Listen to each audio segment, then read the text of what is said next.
Kate Carter gripped the steering wheel so tightly her knuckles had turned white. The old sedan trembling beneath her as it barreled down the winding back roads cutting through the Appalachian foothills. The night felt too dark even for the mountains. A low fog clung to the asphalt, swallowing the weak beams of her headlights and turning every curve into a blind leap. Her hands shook so badly she could barely keep the car steady, but she couldn't slow down. Not now. Not when every mile put more distance between her and the life she had just fled. In the back seat, Lily sat curled up with her knees to her chest, clutching her worn stuffed bear the way another child might cling to a life preserver. Her small voice occasionally rose from the shadows, a soft whimper, a shaky breath, but she stayed quiet, as if sensing that sound itself could be dangerous. Kate checked the rearview mirror again and again, expecting headlights to appear at any second. Nothing but darkness pressed in behind them. "It's okay, sweetheart," Kate murmured, her voice unsteady yet determined as she forced the words out. "We're okay. We're safe." But she didn't know if that was true. Not yet. Not until they were deep enough into the North Carolina mountains that Ryan Carter couldn't possibly track them down.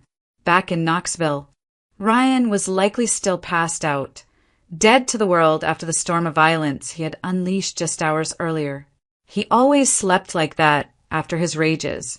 It was the only predictable thing about him. Kate had counted on it.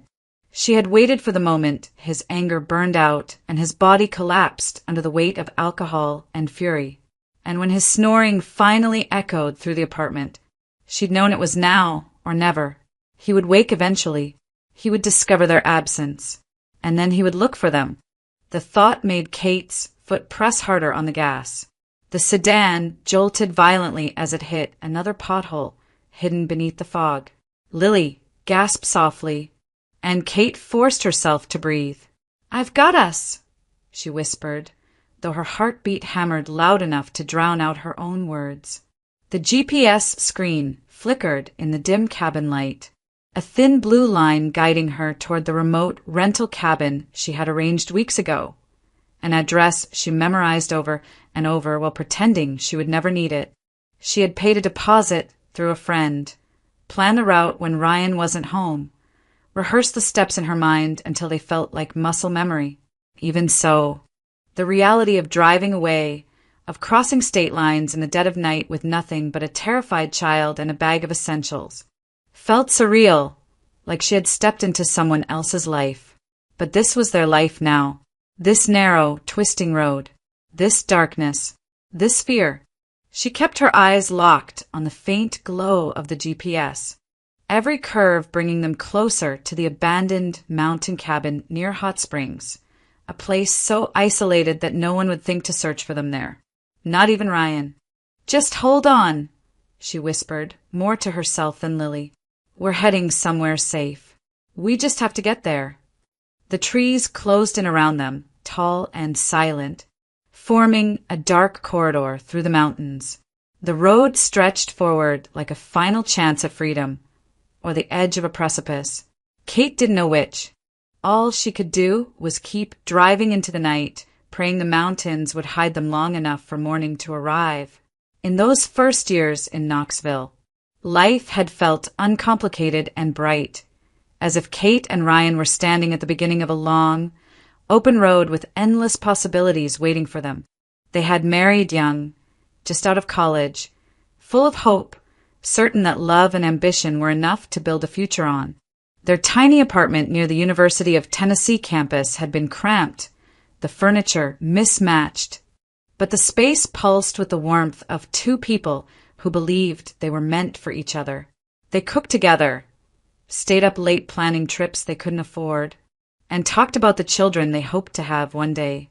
Ryan's father helped him secure a comfortable position at the county administration office, an early step onto a career ladder Ryan believed he was destined to climb. He liked the authority, the polished title, the way coworkers respected him simply because of who his father was. Kate never minded. She was proud of him. With her degree in languages, She landed a job at a small translation agency downtown. She loved the work, the quiet concentration, the feeling that her skills mattered. It wasn't glamorous, but it was theirs, a beginning they were building side by side, to help them get settled. Ryan's parents offered them his late grandmother's modest condo and the old family sedan. Kate had been grateful. She came from a family with little to spare, and those gifts felt like a blessing. For a time, they lived the way newlyweds were supposed to live. Easy mornings, laughter echoing through their kitchen, long walks through Market Square, and the occasional weekend drive through the Smokies. Back then, Ryan would take her hand without thinking, would kiss her forehead in the grocery store line just because he could. Then came the years of trying for a baby. At first, it was hopeful, each month another chance. Then it was stressful. Then it became the silent, growing cloud that followed them everywhere. After countless appointments, tests, and long waits in sterile clinic rooms, doctors delivered a verdict that answered nothing. There was no clear medical cause. Both of them were otherwise healthy. It should have been comforting. It wasn't. Ryan's disappointment hardened into something darker the moment they left the clinic. Kate remembered sitting beside him in the parked car, the quiet so sharp it hurt. She reached for his hand, but he kept his gaze fixed on the windshield, jaw clenched. He didn't say a word. Not then. Not on the drive home. But in the days that followed, the blame arrived. He never shouted it, not at first. It came in sighs and pauses, in the way he would stop looking at her during conversations. Gradually, warmth faded into resentment. Conversations became shorter. His touch disappeared. By the time months turned into years, the distance between them felt like a cold, invisible wall. And no matter how much Kate tried to repair it, Ryan had already begun to see her not as his partner, but as the source of everything missing in his life. When the distance between them grew too thick to ignore, Kate searched for something, anything, that might pull their marriage back from the edge. Adoption had crossed her mind before, quietly, almost timidly, like a thought she feared might hurt him. But one evening, after another doctor visit that led nowhere, she finally said it aloud. She told Ryan they could still be parents, that a child didn't need to share their DNA to share their love. Her voice shook as she said it, not out of fear of the idea itself, but fear of how he might respond. He dismissed it immediately, not angrily, just with a wave of the hand, as if the thought was too absurd to consider. "It's not the same," he muttered. "People don't respect that." His career ambitions had grown quietly, shaped by whispers from coworkers and encouragement from his father. The idea of public perception meant more to him than Kate realized at the time. But she didn't let it go. She returned to the conversation gently, consistently, waiting for moments when he seemed less tense. Over time, she noticed his resistance weakening, not out of warmth or hope, but calculation. The county admired charitable families. Politicians with big hearts made good headlines. Eventually, he leaned back in his chair one night after work and said, "Maybe it wouldn't look so bad raising a kid who needs a home." Kate pretended the reason didn't hurt. The adoption process took months, background checks, home inspections, interviews, paperwork that seemed endless. Through it all, Kate poured herself into preparation, convinced this was their second chance. When they finally brought home 3-year-old Lily, a small girl with wide eyes and a careful smile, Kate felt something inside her break open in the best way. Lily reached her arms toward her hesitantly at first, then with trust, and Kate fell in love instantly.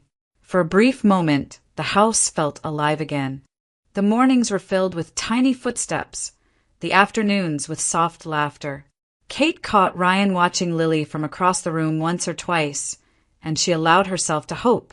Maybe this child, this gentle little girl, could repair what had shattered. But the warmth vanished quickly. Ryan kept his distance, always finding excuses not to help, not to play, not to be present. Lily, sensing something she couldn't understand, remained wary of him. His silence toward her curdled into irritation, then into open resentment. Any small noise she made seemed to grate on him.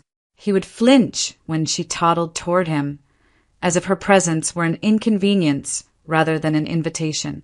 One night, during a quiet argument in the kitchen, he finally said the words Kate had feared. "I can't love a child who isn't mine. Not by blood. It doesn't feel real." Kate's breath caught. She tried to explain. Love wasn't genetic. Families were built in many ways, but he cut her off. "This is your fault," he said flatly. "If you hadn't ruined things, we wouldn't be stuck with someone else's kid." The sting of it lingered long after he walked away. From that point on, he detached completely. He stopped acknowledging Lily at all. He stopped trying, stopped caring, stopped pretending. And as his bitterness simmered beneath the surface, the fragile hope Kate had clung to dissolved, leaving her alone again, raising a child who deserved far better than the man who refused to see her. The shift from resentment to cruelty happened gradually, almost imperceptibly at first, like a storm rolling in over the mountains, slow, quiet, then suddenly violent. Ryan began drinking more, coming home with the sharp smell of whiskey clinging to his coat. At first it was just late nights and cold silences. Then the tension hardened into something sharper. A slammed door, a raised voice, a muttered insult thrown under his breath when Lily knocked over a cup or when Kate asked a simple question. Before long, stress became shouting. Shouting became insults. Insults became shoves, tossed objects, fists pounding against walls with enough force to make Lily flinch and Kate freeze where she stood. He insisted Lily stay out of his way. "Keep her away from me," he would snap, as if the presence of a small child somehow threatened him. "I can't have a circus going on in this house. People expect things from me, Kate. I have a reputation to maintain." The hypocrisy was suffocating. Outside their home, Ryan transformed into someone else entirely, a polished, charming public servant who shook hands confidently and referred to himself as a future community leader. Co-workers admired him. Neighbors praised him. Parents at community events called him responsible, respectable, the kind of man their sons should look up to. If only they knew. Inside the walls of their condo, the veneer cracked. His temper was unpredictable, flaring at the smallest irritation. A misplaced toy, a meal served 10 minutes late, a door not closed all the way. Kate felt as though she was tiptoeing through a minefield, never sure which step would set him off. She tried everything. Gentle conversations, whispered pleas, promises to do better, even threats of leaving. But nothing got through. Each attempt only fed his fury. When she threatened to take Lily and go, Ryan laughed. A short, cold laugh that made her skin crawl. "You won't go anywhere," he said. "You can't. Not without money. Not without a place to run. And certainly not without losing everything." He started checking her bank accounts, demanding to know every transaction. He criticized her for spending even on groceries, accused her of being irresponsible, then used it as an excuse to take her debit card entirely. Soon after, he insisted she quit her translation job, claiming a proper family image required a wife dedicated to the household. In reality, it was about control. He isolated her from friends by making every outing a battlefield. If she tried to visit her parents, he accused her of disloyalty. If she invited anyone over, he found a reason to ruin the evening until invitations stopped altogether. Piece by piece, Ryan stripped away the parts of Kate's life that didn't revolve around him. She found herself trapped inside his carefully constructed world, one where he looked perfect on the outside, and she lived in constant fear behind closed doors. A world where his reputation mattered more than their safety, more than their dignity, more than their lives. And in that suffocating silence between outbursts, Kate realized something chilling. Ryan wasn't losing control. He was tightening his grip. When the walls of her life grew tight enough that she could barely breathe, Kate understood that survival would require secrecy. She couldn't confront Ryan, couldn't reason with him, and certainly couldn't rely on help from anyone he had influence over.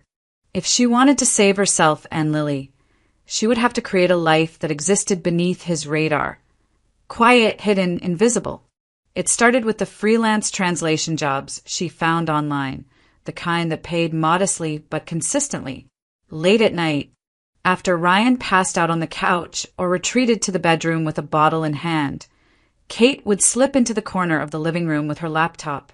She translated product descriptions, legal documents, travel guides, anything that didn't require her voice or presence. The glow of the screen became her small sanctuary, a reminder that she still had skills, purpose, agency. But she couldn't let the money touch their shared accounts. Ryan monitored every balance, every transaction, so she confided in a close friend, one of the few people Ryan had not already driven away.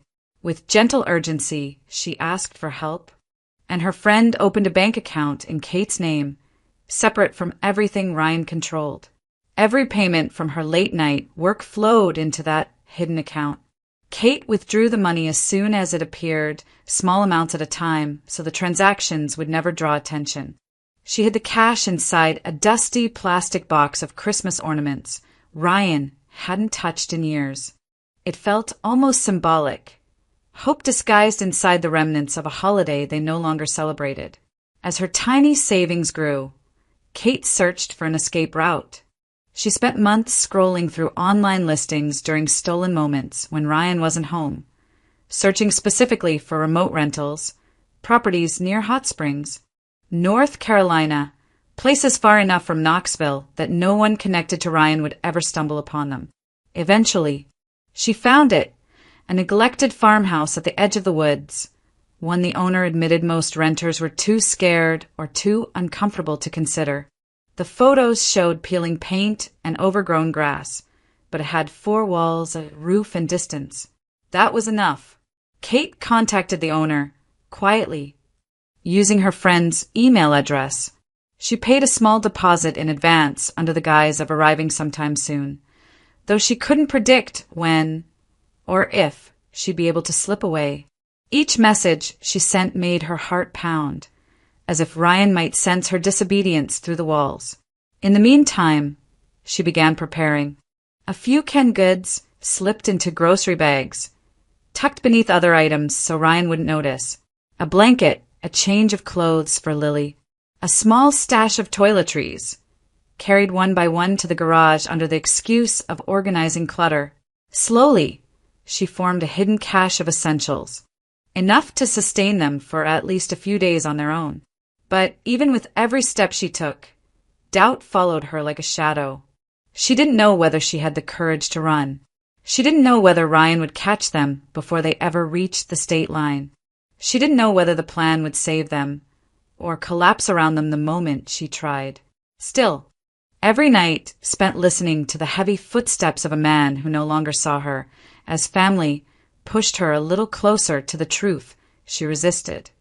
If she didn't escape, neither she nor Lily would survive.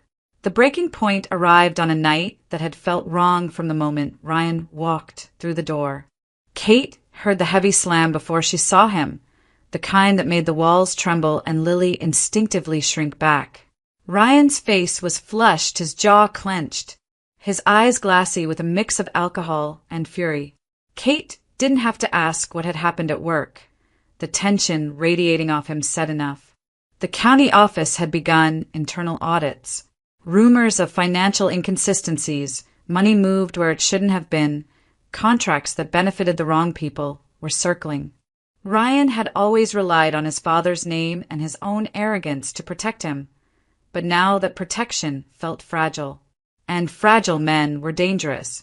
He tossed his coat onto the floor, knocking over a chair in the process, and stalked toward the kitchen where dinner waited.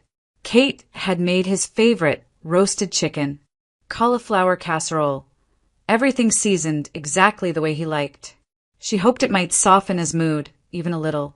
But the moment he tasted it, his face twisted with disgust. "What is this garbage?" he spat. dropping his fork as though the food had burned him. "How much salt did you dump in here? Are you trying to poison me now?" Kate blinked, stunned. She'd made the dish countless times, always perfectly. "Ryan, it's fine. It tastes exactly the way it always does." He pushed the plate away with a violent jerk, sending it crashing to the floor. Glass shattered across the tile. "Don't lie to me. You think I don't know when something tastes off? You trying to get rid of me so you can take the kid and play house somewhere else." His voice rose as he stepped closer, towering over her. Kate instinctively backed up until she felt the counter against her spine. Lily, hovering at the doorway, whimpered softly. That small sound only fueled him. "Shut her up," he snapped, "or I swear," when he raised his hand, ready to strike. Lily acted before Kate could protect her. With a cry that shook her tiny frame, she darted forward and sank her teeth into his finger. Hard. Ryan screamed in shock. The sound was more animal than human. He jerked his arm back, staring at Lily as though she had committed the ultimate betrayal. Then his rage ignited fully. "You little brat!" He lunged.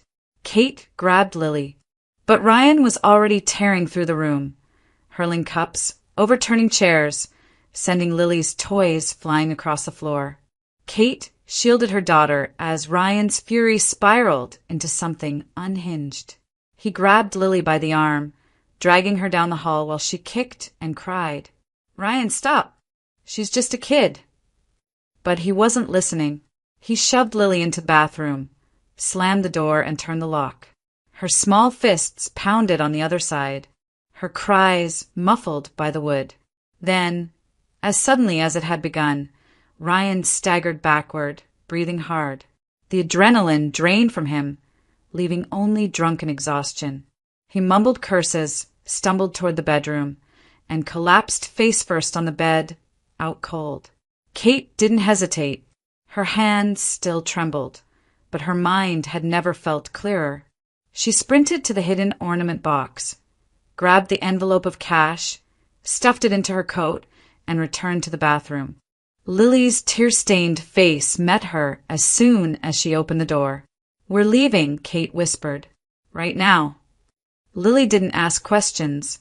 Kate threw a coat around her daughter, grabbed the garage bag of essentials she had prepared, and slipped quietly toward the front door. Every step felt like crossing thin ice. Every creak felt like a trigger that might wake him.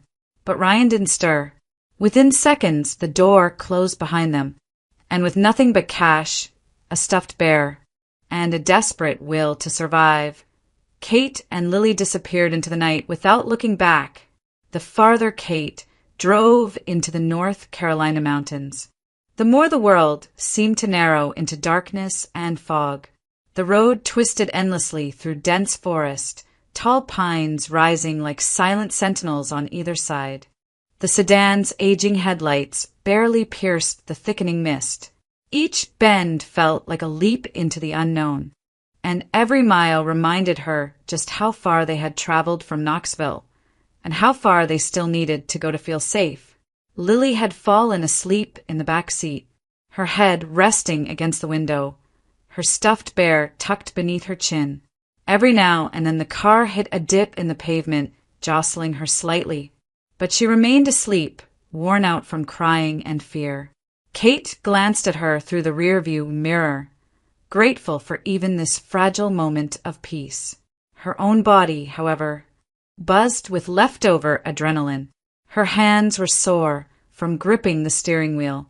Her throat burned from holding back tears. She forced herself to focus on the GPS's dim screen, watching the small arrow crawl closer to the address she had memorized countless times over the past few months. Hot Springs was still several winding miles away when she finally saw it, a faint, warm glow flickering through the fog, too steady to be moonlight, too soft to be headlights. The porch light. The owner had promised to leave it on, so she wouldn't miss the place in the dark.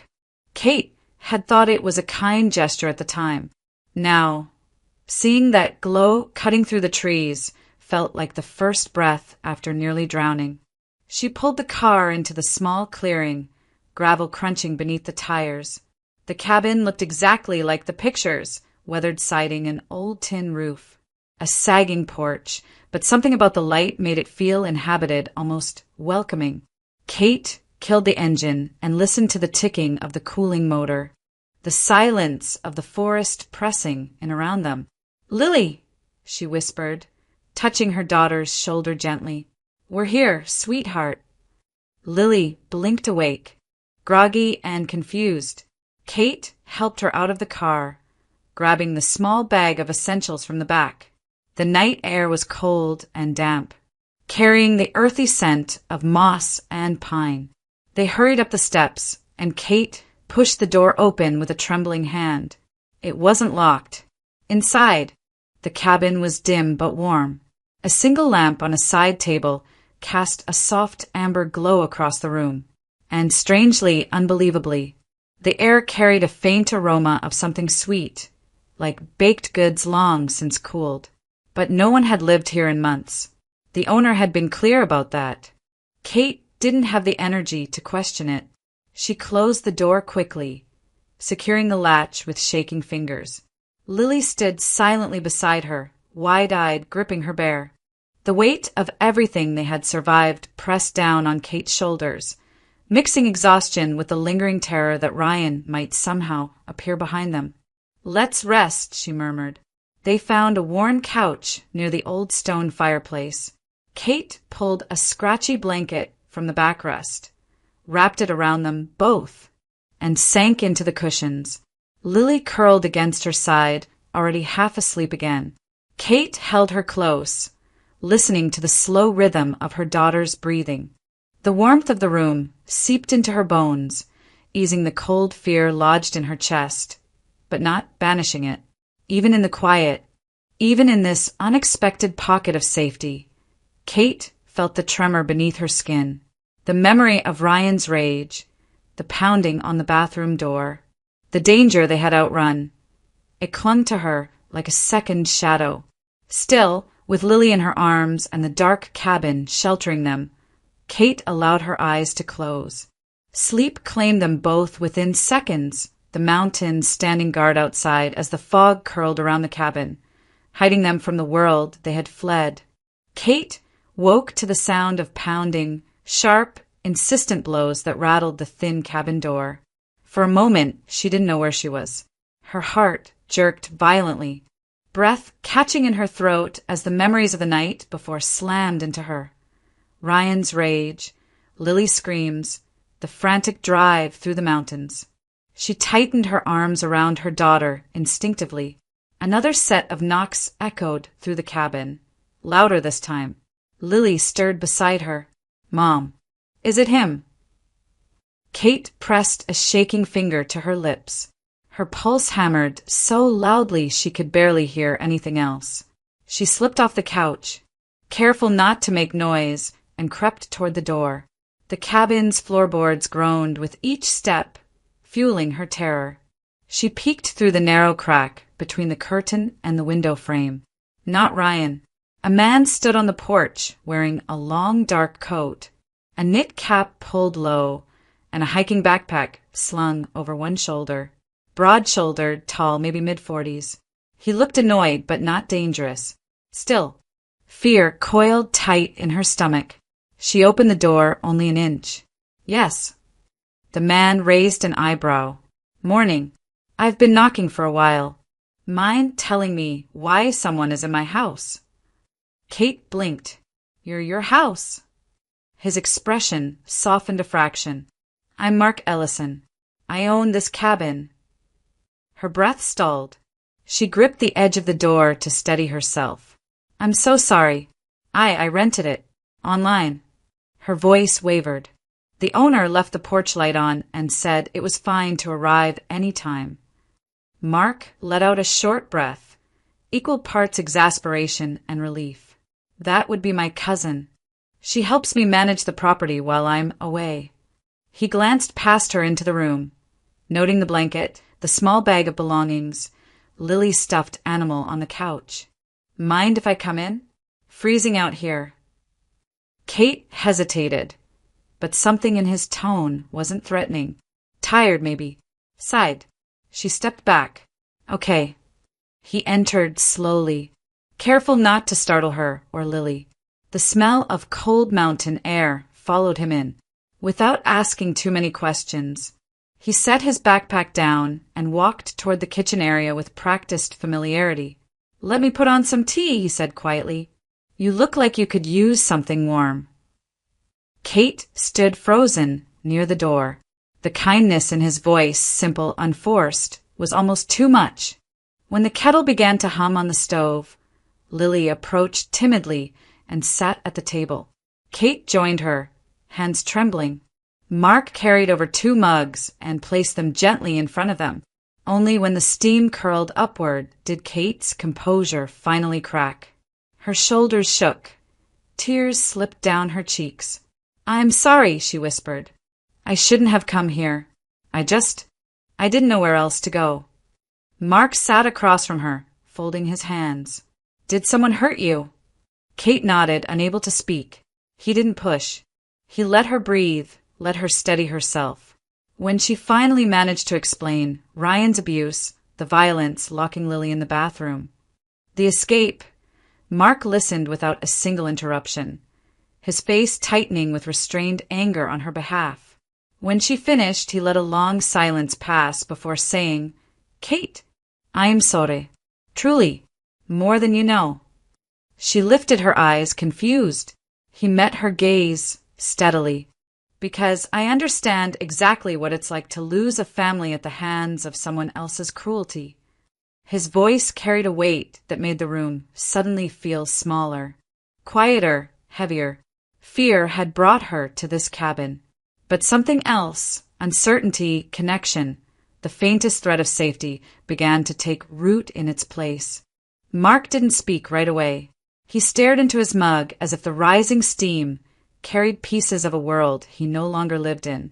When he finally looked up, his eyes held the kind of exhaustion that didn't come from lack of sleep, but from loss carving itself into a person's bones. You said you drove up the mountain road off Route 209, he said quietly. Past the river bend with the guardrail that's half missing? Kate nodded. Yes. It was hard to see in the fog. Mark exhaled, long and shaky. That's the road where my wife and daughter died. Kate froze. The words hung in the air, fragile and devastating. It happened just a few months ago, he continued, voice barely above a whisper. Early winter. Claire, my wife, wanted to bring our little girl to surprise me at the clinic. I'm a doctor over in the valley. It was my birthday. He swallowed hard. She baked a cake, packed balloons. Ava was so excited she couldn't sit still. He stopped, rubbing the bridge of his nose as if trying to steady himself. I told Claire not to drive that night. The storm was coming in fast, and she'd never been confident in those conditions. But she said it would just be a quick trip. His jaw tightened. Visibility dropped. Ice formed on the curve above the river. She lost control. The cabin felt colder suddenly, as if the memory itself chilled the air. They went off the road, he said, staring at some fixed point beyond the wall, down into the ravine. By the time they were found, it was too late. Kate covered her mouth, horrified. Mark, I'm so sorry. He nodded once, a small, brittle gesture. After the funeral, I couldn't bring myself to come back here. Every corner of this place looked like them, sounded like them. Ava's drawings were still on the refrigerator. Claire's scarf was on the couch, their shoes by the door. His voice broke for a moment, and he took a breath to gather himself. So I walked out, into the woods, took shelter in an old ranger cabin a few miles from here. I lived there for months. No phone, no people, just trees and silence. Kate's heart ached for him, for the weight he carried alone. I left the porch light on, Mark said, glancing toward the window as if he could see the glow from inside. I know it sounds ridiculous, but it made me feel like maybe they were still out there somewhere. That any moment I'd see headlights pulling in. That they'd come home. He swallowed again, trying to steady the tremor in his voice. So when I came back this morning and you opened the door, he shook his head slowly. For a second, just a second, I thought the nightmare was over. I thought Claire and Ava were home. Kate felt her chest tighten. And instead you saw us. Mark met her gaze, something soft flickering behind the grief. At first it hurt, like being dropped back into reality after a beautiful dream. His eyes shifted toward the couch where Lily sat quietly drawing circles on the fabric with her finger. But then, something else. Something I haven't felt in a long time. Warmth. Kate whispered. He nodded. A flicker. Small but real. I didn't think there was anything left inside me that could feel that again. The kettle clicked off behind him, the faint sound grounding the moment. In the dim light of the mountain morning, grief and comfort mingled in the same breath. Two broken lives, intersecting in a place neither of them had meant to be, brought together by loss, fear, and the tiny spark of something that could one day grow into hope. Mark let his story settle into the quiet, as if giving Kate and Lily space to breathe in the weight of it. Outside, the early mountain light crept across the porch, soft and gray. Inside, the kettle's fading warmth lingered between them like a fragile truce between past and present. Kate wiped her cheeks, embarrassed by her tears. We've taken up enough of your space. We'll leave once Lily finishes her tea. I don't want to cause trouble. Mark shook his head immediately, firm but gentle. You're not causing trouble. You're running for your lives. He folded his hands on the table.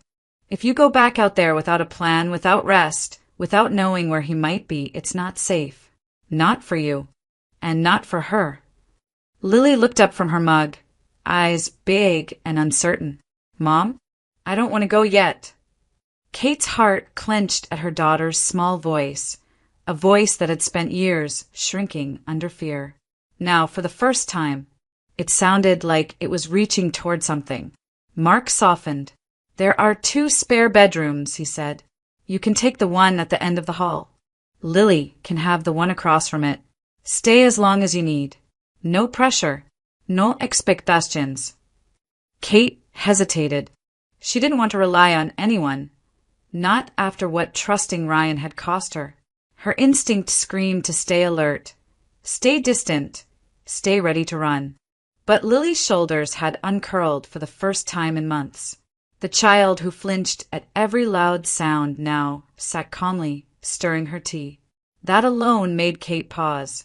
And Mark, he wasn't hovering, wasn't pushing. He stood a respectful distance away, watching them with a quiet concern that felt nothing like pity or intrusion. Just kindness. Just steadiness. You barely know us, Kate said softly. I know enough, Mark replied. I know you showed up with nothing but a child who depends on you and the strength to walk away from a dangerous man. That tells me everything that matters. Something inside her, tight, coiled, brittle, shifted at those words. Mark cleared his throat and nodded toward the hallway. Let me at least show you the rooms. Then you can decide. Lily tugged her mother's sleeve. Can we look? Just look. Kate exhaled slowly. Okay, just to look. Mark led them down the narrow hallway. The rooms were simple but warm. Handmade quilts on the beds, sunlight filtering through mismatched curtains. The faint scent of pine clinging to the wooden walls. Everything felt lived in but not haunted, as if the house itself had been waiting for someone to fill the empty spaces again. Later, when the sun dipped behind the ridgeline and the cabin settled into evening quiet, Kate tucked Lily into one of the spare beds. Her daughter fell asleep before Kate even finished smoothing the blanket over her. When Kate returned to her own room, she lay down cautiously, expecting the usual rush of memories and the suffocating weight of fear to follow. But they didn't. The house was still, peaceful, protected, for the first time in years. Kate's mind didn't replay shouts, slammed doors, or insults disguised as truths. Instead, she heard only the soft wind brushing the cabin walls and Lily breathing safely down the hall. Her eyes drifted closed, and she slept deeply, dreamlessly, until morning. 6 months passed with a quiet rhythm that felt almost unreal to Kate, so different from the years she'd lived holding her breath. Life in the mountains didn't transform all at once. It mended itself slowly, piece by piece, in the softest and most ordinary ways. Mornings started with the smell of coffee drifting from the kitchen, Mark already awake and reading over patient charts as the kettle hummed.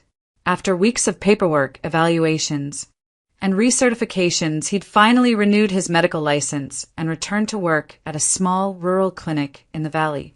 The staff welcomed him back, gently, aware of what he'd endured. His schedule was modest, part-time at first, then gradually more, but each day he came home with a little more color in his face, a little more steadiness in his step. Kate built her own routine. Her language skills, once buried under years of Ryan's control, became her livelihood.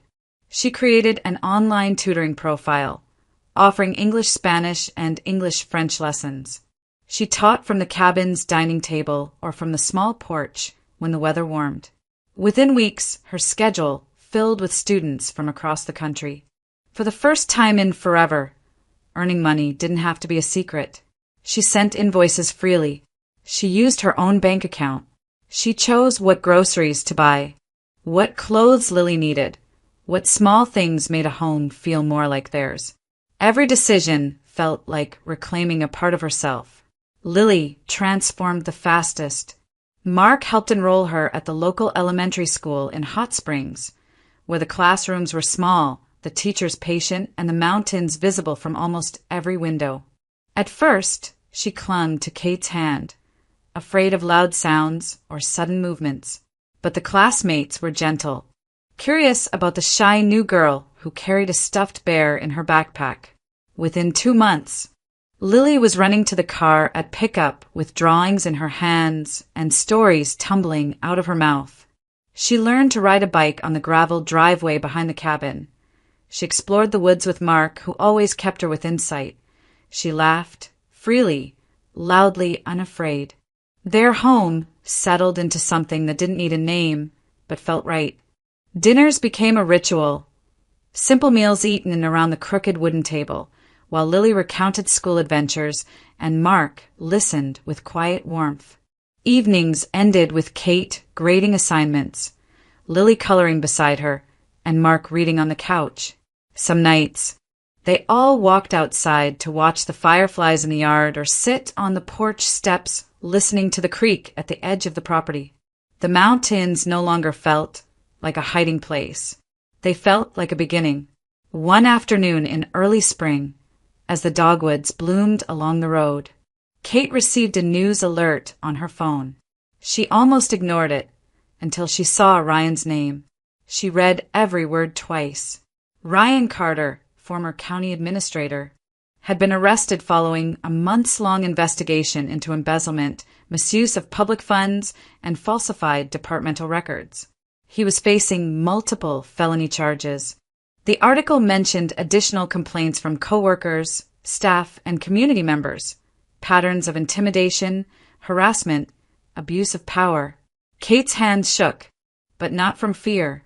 Relief flooded through her so powerfully she had to sit down. Her lungs expanded fully for the first time in years. She wasn't looking over her shoulder anymore. Lily wasn't living in quiet dread of footsteps. They were safe, truly safe. That evening, she shared the news with Mark. He didn't celebrate or gloat. He simply nodded once, a steady, grounded gesture. "You're free," he said quietly. Kate stepped outside after dinner, breathing in the cool mountain air as pink light brushed the horizon. The same mountains that had terrified her on the night of their escape now felt like guardians, vast, steady, ancient. They had watched her run, watched her break, watched her rebuild. Inside the cabin, Lily's laughter echoed down the hall. Kate closed her eyes. For the first time in her adult life, the future didn't feel like a threat. It felt like a promise. Spring melted fully into summer before Kate realized how naturally their lives had begun to intertwine. There was no single moment that marked the shift, no dramatic confession, no sudden spark. Instead, closeness grew the same way the mountain wildflowers did. Quietly, steadily, almost without notice, until one day the hillside was covered in color. Mark and Kate found comfort in the routines they shared. On slow mornings, he brewed coffee while she sliced fruit for Lily's breakfast. The two of them moving around the kitchen like they'd been doing it for years. Lily, cheerful and endlessly curious now, shifted between them with a confidence she had never known in Knoxville. Asking Mark to help braid her hair one day, asking Kate to read aloud from Mark's old medical textbooks the next, even though she didn't understand half the words. She became the thread that tied their once shattered worlds together. Evenings often ended on the porch, the three of them wrapped in mismatched blankets, listening to the creek below the ridge. Mark would tell gentle stories about the constellations, pointing out stars through the deepening blue. Lily leaned into Kate's side, safe and steady, and Kate, who once feared sleep, felt her mind grow still in those moments, calm in a way she had never imagined possible. It wasn't a fairy tale. Healing never is. Some nights, Kate still woke sweating after a dream, reaching for Lily before remembering that they were safe. Some mornings, Mark would stand by the kitchen window a little too long, eyes unfocused, thinking of Claire and Ava. Their griefs remained, but now they existed alongside something new, something growing. The shift became unmistakable on a quiet Tuesday morning in early fall. Kate had woken unusually nauseous, assuming it was stress or a late dinner, but the feeling lingered, curling low in her stomach. As she stood at the bathroom sink, a strange, trembling awareness rose inside her. She hadn't tracked her cycle closely since leaving Knoxville, not with the chaos, the fear, the rebuilding. But now, counting backward, her breath caught. It couldn't be. Not after everything she had been told. Not after the years of tests and uncertainty. Not after Ryan's cruel words had carved doubt into her heart. Her hands shook as she reached for a pregnancy test she'd bought weeks earlier after feeling different. She'd chalked it up to exhaustion. But now, as she waited in the small cabin bathroom, the seconds stretched like an eternity. When the result appeared, her knees nearly buckled. 2 lines. Clear. Undeniable. Kate sat on the edge of the tub, covering her mouth as tears filled her eyes. Not of fear this time, but of something soft and overwhelming. Something she hadn't allowed herself to dream about. She thought of Lily sleeping down the hall. She thought of Mark stacking firewood outside. She thought of the mountains, constant, protective, patient. It felt impossible. And yet here it was, a miracle born in a place where she had once come only to survive. When she finally walked outside to tell Mark, he noticed the tears and stepped toward her, brows knit with concern. She took his hand, placed it over her stomach, and let the truth speak for itself in the fragile silence between them. His breath hitched, eyes widening, softening, filling with something like awe. "Kate," he whispered. She nodded, unable to form words. His arms wrapped around her, gentle, steady, reverent. Not claiming, not assuming, just holding. Later, when Lily danced around them in celebration, shouting that she was going to be a big sister, Kate felt a warmth spread through the cabin she hadn't felt since she was a young bride, full of hope. Except this time, the hope was not naive. It was earned. It was real. The mountains that once hid her now cradled her. The house that had once echoed with grief now pulsed with new life. And the family she'd once feared she'd never have was taking shape in ways she could never have imagined. The life she fled was gone. In its place was a new beginning, quiet, tender, and full of promise, rising with the morning sun over the North Carolina ridges.